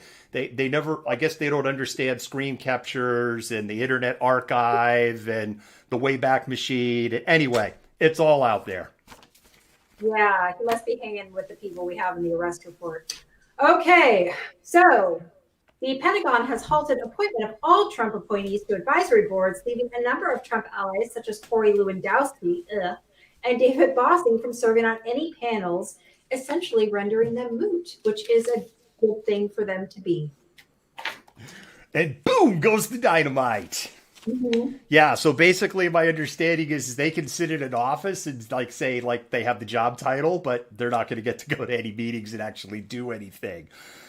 Michigan is moving forward with the disbarment of Ellen Wood and Lindsey Powell. So there's an update of where those two have disappeared to. That's a really short one. You can go ahead and take the next one, Jennifer. Oh, Melissa Caroni, actress and a disaster of a witness for Rudy Giuliani, who appears intoxicated, has announced she will be running for state office in Michigan because, of course, she is. Yeah, poor Michigan. AOC, we get to talk about AOC. She utterly incinerated Ted Cruz in a tweet today. It was friggin' glorious. After AOC called for an investigation into Robinhood, if you're not familiar with what's going on, this is with the ordinary people like us fighting the hedge funds, the Wall Street, and winning at crushing Wall Street billionaires. And yeah, they put their thumbs on the scale today because Robinhood said, no, you can't buy any more stock. You can only sell it, basically gutting this insurrection on the short sellers of people trying literally to put GameStop friggin' out of business. So that's the backstory behind that. Anyway, AOC did a tweet along with a bipartisan group of Congress critters calling for investigation in this and just going like, this is utterly bullshit. So Ted Cruz kind of jumped in with like, I agree with this, with the fingers pointing down. And AOC wrote in reply, I'm happy to work with Republicans on this issue where there's common ground, but you almost had me murdered 3 weeks ago, so you can sit this one out. Happy to work with almost any other GOP that aren't trying to get me murdered. In the meantime, if you want to help, you can resign. Yeah, I like her. I like her the same. a lot. I'm an American. You're a sick asshole. All right. What's the next one we got here? All right, here we go. In a story posted on The Root, Black veterans are voicing no surprise that 20% or more of those who stormed the Capitol were former military, where they complain that racism, white supremacy runs rampant within the ranks. Shocked, I tell you, shocked. Yeah. Me too. Jennifer, we're to our favorite part of the show. Oh, God help us. All right. We're to the arrests. I get the we're to the arrest. If you haven't watched this Malcontents, go ahead and spam those hearts. Let people know that this is probably the best part of the show, which is why we've purposely moved it to the end. John Lola. This is one I'm going to have such a hard time saying this one with a straight face. John Lolas was kicked off of a Delta flight leaving Reagan Washington National Airport after screaming Trump 2020 over and over again after the plane pushed off the gate. He caused such a disruption that they decided not to take off and went back, and he got thrown off of the flight. He agreed to behave, and he was booked onto another flight. There was a Metropolitan Washington Airports Authority, boy, how do you fit that on a badge? Police officer who happened to be scrolling through Instagram videos. Yeah, great use of taxpayer money there, buddy. But there's a happy ending to this story. And in flipping through Instagram videos of the insurrection, he happened to notice Lolas and also happened to notice that he was wearing the same clothes he wore in the video. So he detained him, searched his bag, found this distinctive Trump and American flag that had kind of been somehow surgically put together. And there happened to be other agents in there working on other cases, rounding up people coming out of the airport. And they're like, oh, okay, we can round up this asshole and hold him for probable cause. Oh, yeah. These guys are Trump smart. 2020, Trump 2020, Trump. They're like, what? Did you think they were going to let you scream that on the flight the whole way home? Yeah. You're not a child. It's not acceptable to be screaming on a plane. All right. Tommy Allen of California is reported to have stolen documents from the Capitol out of Minority Leader Mitch McConnell's office, because he wasn't then, but he is now, including a signed letter from former President Donald Trump, And yes, he bragged about it on video like all of them did. And he also threatened Chief Justice John Roberts in social media posts because it's always a good Even idea. Otis is like, what an idiot. Yeah. You know. Otis. We love Otis. Oh, Yeah. I have to get that from Animal House. It's Otis. He loves us. He's barking when you say his name. Thanks. Here, let's drive Otis crazy. You just woke up the Chihuahua. Thank you. You're welcome. Come here. All right, our next group of arrests. This is a 2 for Jennifer. It's Love American Style. 40-year-old Rachel Lynn Pert, no association to the defunct shampoo brand, and her boyfriend, 45-year-old Dana Joe Wynn, both arrested January 26. Pert is an assistant manager at the Circle K. When I read that, I know. I can't remember if it was Bill and Ted's Excellent Adventure or The Burbs that has the line, "Strange things are afoot at the Circle K." I did not have time to find that sound clip for this show, but I've been all over it if I could have found it.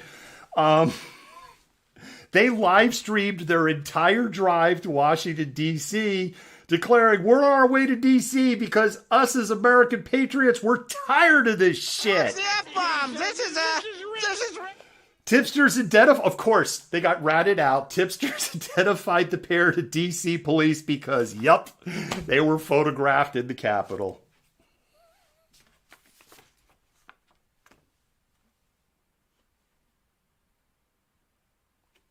Oh no, I think we had a crash with Jennifer. She should figure that out here in a minute, Malcontent. We will pop her back in.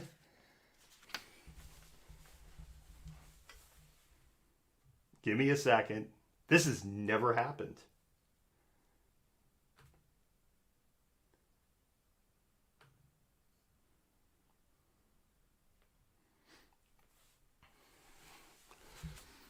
Hey, if somebody could message Jennifer, she could just recycle the link. And I'll pull her back in when she comes back. And I'll have to jump over here and do it. I will keep going here solo. Mark Simon of California was arrested for his involvement in the insurrection. That arrest would happen today. He took videos of himself inside the Capitol saying, "Yeah, in the Capitol, baby, 2021, Donald Trump." He was identified as a well-known activist from the far right by police in his town in California. If you're questioning his conservative chops, he gave an interview to the Epoch Times earlier this month, calling himself a frustrated patriot. So, there we go on that. Jake Angeli, a.k.a. Dances with Traitors, might have to get comfortable with prison food for a long time. By the way, because they walked back this story that it was getting the organic eats. The QAnon shaman is looking at up to 28 years in prison as the charges against him and the case on him continues to grow. On the subject of charges, the Department of Justice has said their investigation now extends to over 400 people, and that some charges for actual sedition will be coming down. One of the things that's fascinating to me, Malcontent, sedition gets you 20 years. That's it. I'm like, that's it? Sedition's 20 years? Some of these people, some of these younger people, they're going to come out and they can be able to get back into the game. And you know, and I know, and they know, and everyone else knows they ain't going to get the 20 years. Jacob Lewis of California, who previously found himself in hot water after resisting stay-at-home orders and keeping his gym open, not gin, has been arrested for participating in the National Overthrow Your Government Day. During an FBI interview, he stated that nobody said he couldn't enter the building, and a police officer just escorted him inside. Didn't say I could go in. I mean, there were no trespassing signs and the things that we trampled on the way in. But, you know, nobody was there saying, like, you didn't have to. Not much of a defense there, Jacob.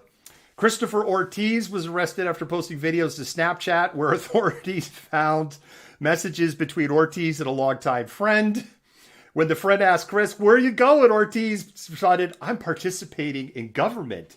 The friend responded, "This is beyond the worst idea you've ever had, and I'm going on the record saying that." However, undeterred, Ortiz declared, "My story is better than anything Netflix is putting out, so enjoy the show." I'm going to hit the tech difficulties. I have like no functional way to send her a link. Oh, wow. Okay, she's coming back. I see the message. So Jennifer lost power in her place. She had a circuit breaker pop. So that's what happened. She lost power. She lost the power, but she's getting ready to come back. Ian Benjamin Rogers of California was arrested after evidence located in home and business, as well through text messages, showed Rogers believed Trump had won the election and built pipe bombs. He planned to go to war. In a text message, Rogers stated, "Told you she'd be back. Give me 1 second, Malcontent."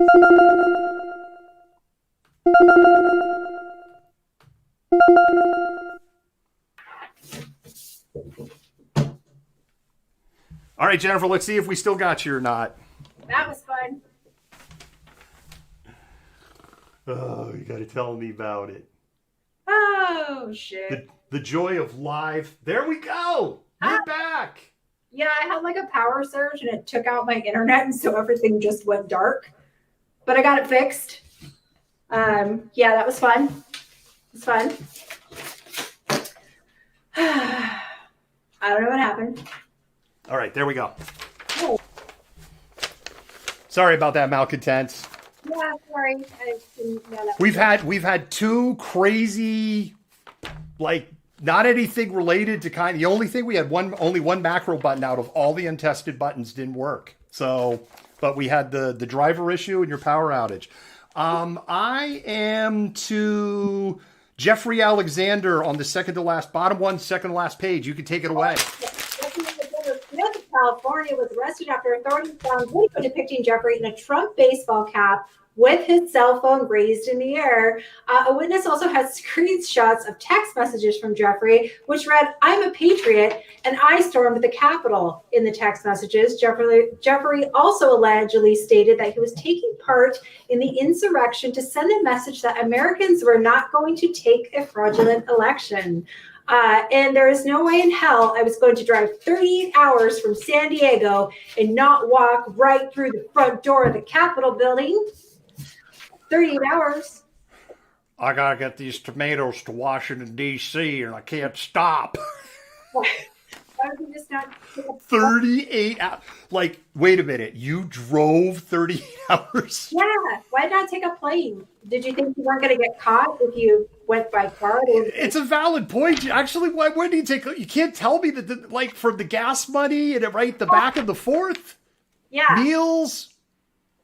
Yeah. I think a plane had been cheaper. Yeah, absolutely. Maybe he just likes to drive. Well, he won't be able to drive where he's going. Push harder. We need more men. Yeah. Yes. Push harder. We need more men. Ayla Wolf. Justin McAuliffe outed himself in an interview, making the FBI aware of his antics on January 6th. The article that was written in a local publication included a photo of McAuliffe and other individuals in a member of Congress office carrying a Trump flag. In a social media post, McAuliffe wrote, "Yeah, I was in one of the offices. Some people were smoking a joint in the room. LOL. Cops came and were like, okay, guys, really? They didn't even ask us to leave right away. They just let us sit down, hang out, and relax." Well, Jennifer, he gets to sit down, hang out, and relax in a prison cell tonight. Yeah, and probably without the joint. I'm willing to guess. All right, Malcontents, we got Jennifer back. We're at the end of the finish line. We're at the show. It's been a little crazy tonight. Oh. Get your questions in. Put your long list, your row of question marks. We will literally do Q&A. We're technically not at like the 2 hour mark because we didn't get started like officially until like almost like 8:15 or 8:20 tonight. But I don't know. We'll give it like 5 or 6 minutes. So we'll go ahead. If you got your questions or stuff, This is your time to get them into us. Yeah. And I know it takes about 20 seconds for the word to get out to the universe. Don't make me do my preacher thing. Put your hand on the screen. If you put your hand on your screen right now, you'll feel the power of Antifa going through the thing, because I am Press-Tifa. That's right. I am. I'm Press-Tifa. And you put your hand on your screen right now, the power will flow through you, and you will become a liberal.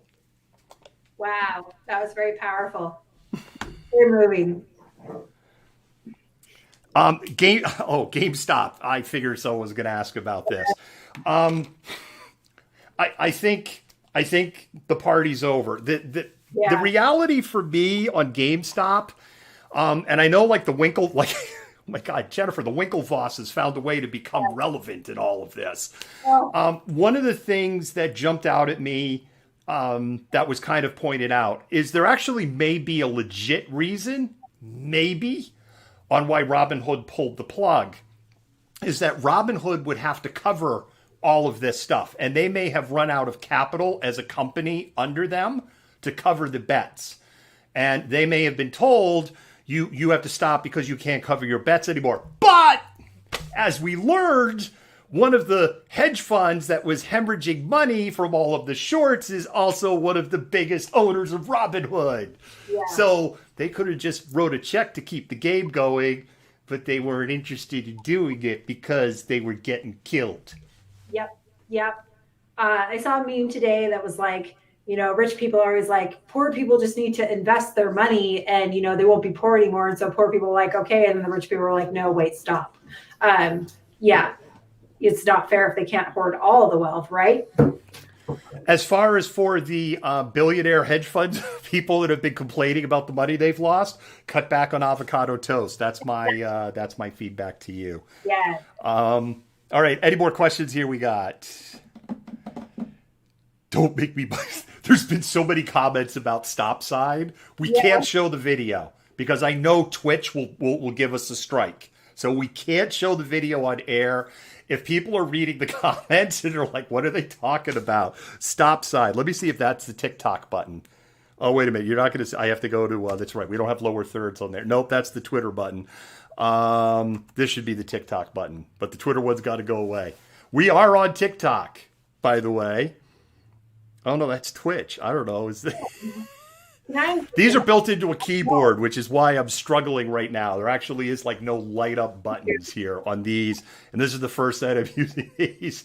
We're on TikTok. It's Malcontent News. I'm not going to try to find the button anymore. We'll just let it go. That's the easiest place to find the video. It's on TikTok, Malcontent News. You don't have to be a TikTok member. You could just, everything's up there just in the wild for see. It's on our Twitter also, but it's buried down a little bit. And it's also on our Instagram. But we can't air it. What this is that Matthew on Sunday, he is a well-known, he's a street preacher, but let's face it, he's really an agitator. He got a stop sign across the face. Mm-hmm. He wasn't hurt. Which that's what makes it funny. And the other thing that makes it funny is what was said to him right before he got the stop sign to the face. And the fact that it was a stop sign in itself. I feel like that should be one of the noises we use for the buzzer is the connection of the stop sign to his face. That was also a suggestion, by the way, Jennifer, that was on there was stop sign sound. So I feel like maybe we should ask our viewers, like, each week, what buzzer noise they would like to hear for the next week, and then we can change it up. I could totally change it up. Actually, that's real easy to do. I could that is literally like 1 or 2 minutes of work to change it up. I like that. Yeah. We could have a little survey or something up. People could vote, and then that'll be the sound for the week. I love that idea. Malcontent, what do you think? Let us know in the comments. Any more questions? I'm already seeing people love that, but I'm also seeing people in the Twisted Tea camp, Jennifer, going Twisted Tea. Yeah, it's going to get old. I mean, I love the Twisted Tea video too, but like, man, you got to change it up every now and again. Carter, yes, it's the obnoxious preacher dude to answer that. We'll give you that as a question. There's sound, Dora. You just might have to hit the mute button on that, but there is definitely sound on those videos. Joyce, we need to have some kind of buzzer because otherwise we're just going to, because one of the things, we're not looking at the screen when we're talking to you. You can tell when I'm looking at the screen because I'm looking like that. Now you know I'm looking at the screen. So you want me here. And if we don't have something to let us know time's up, we're not going to know time's up. So we have to have something audio because we don't have a production engineer or PA in our rooms going, okay, that's it. Stop. So we need something. Wind chimes. We'll have to put it up for vote. She's suggesting wind chimes. Okay. Our mod team over at Twitch is liking the idea of mixing it up. By the way, Twitch peeps, we're working on getting you emotes. We're making that happen. Yay. And we're actually working with a BIPOC person to make that happen. And your dollars that you've provided us on Patreon and Venmo, some of those dollars are going to pay a BIPOC person to make cool emotes for us on Twitch. Because I'm being told by the Twitch team, it's a big miss that we don't have them. And I don't even, honestly, Gen X is showing up here. I don't get it. But okay, I'm told like I'll get a lot more subscribers if we get them. So we're getting them. Okay. Jason, thank you for the love for the mods. I agree. We have awesome mods. They make all of this. Yeah. Pam has a question about sound effects. Look at the people are already excited about the emotes. This is great. Pam, get real quick there about your question on sound effects, or was that just a snarky question? Because there's so many. Someone says beep. I know we can't use beep beep. Oh, you know what? Here's another one, Jennifer. We could do. We could do the Wilhelm scream. The Wilhelm scream is not copyrighted. Oh shit. Excuse my language. The Wilhelm scream, if you don't know what it is in every Star Wars movie. It has been around since like the 1950s. I think it's in all the Indiana Jones movies. It's this it's a very kind of fake, exaggerated, like kind of scream. And it was used for the first time in a movie when this guy, Private Wilhelm, died. But that's another one we could potentially do is the Wilhelm scream. Yeah, we need to compile a list. We are definitely going to have a pug emote. Yeah. Callie's going, I know the scream you're talking about that. Renee is saying there's a whole documentary on the Wilhelm scream. What? Yes, that's what Renee just said. Jeez. I think I'm going to lose an hour of my life tonight. Maybe two. I'm going to pursue. Most documentaries are like an hour, so we'll see. I'm going to close on one thing. Jennifer, I watched a documentary about the band Pussy Riot and everything that went on with them. I just saw that documentary for the first time. I will say, not a documentary to watch with kids in the room. Yeah. I would say that. This is one you kind of go and close the door, and I'm not going to get into it. But it is one hell of a documentary. Yeah, cool. Something to look forward to. I watch lots of documentaries, but most of them are like historical, very boring ones, and I pick them apart because I'm a historian. So yeah, it's like one of my hobbies.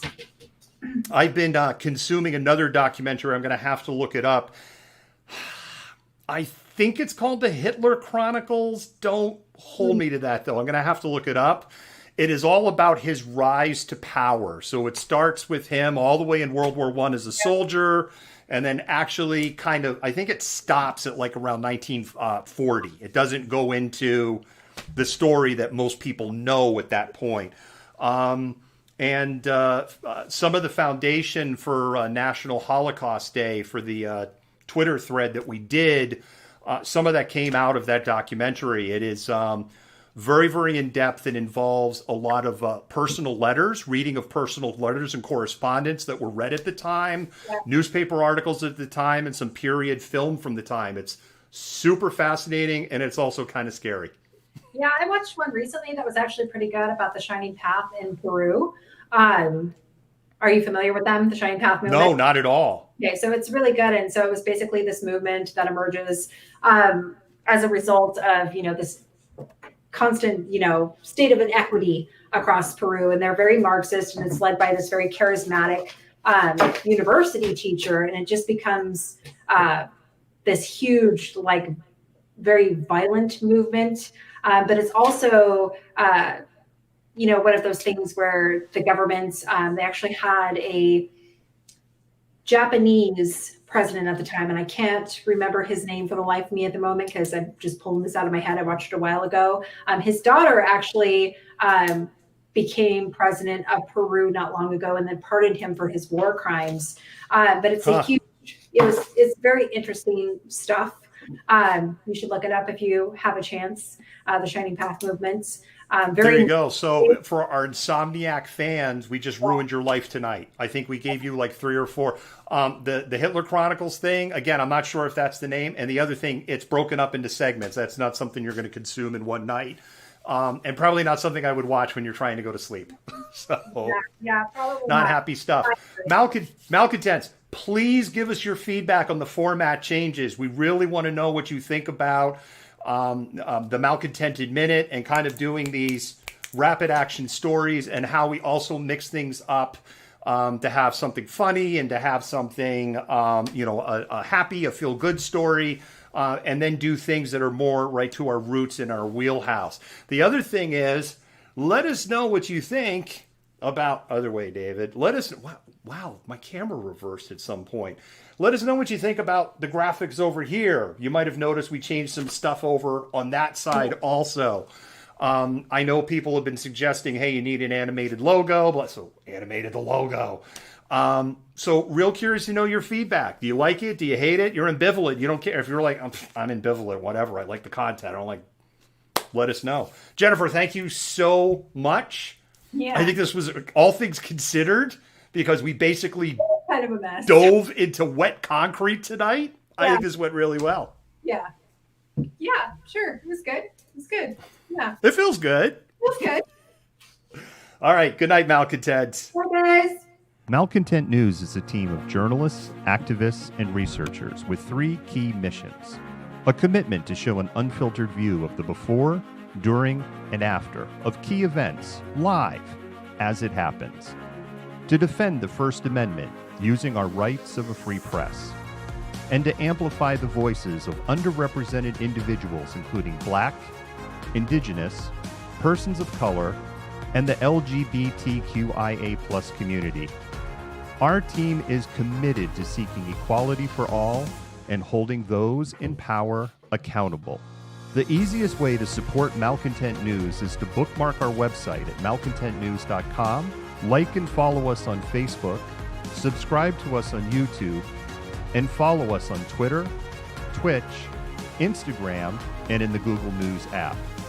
To provide financial support, you can become a patron, make a one-time donation through Venmo, or link your Twitch account to your Amazon Prime account and use your free subscription to subscribe to Malcontent News. Thank you for supporting independent journalism and for being a malcontent.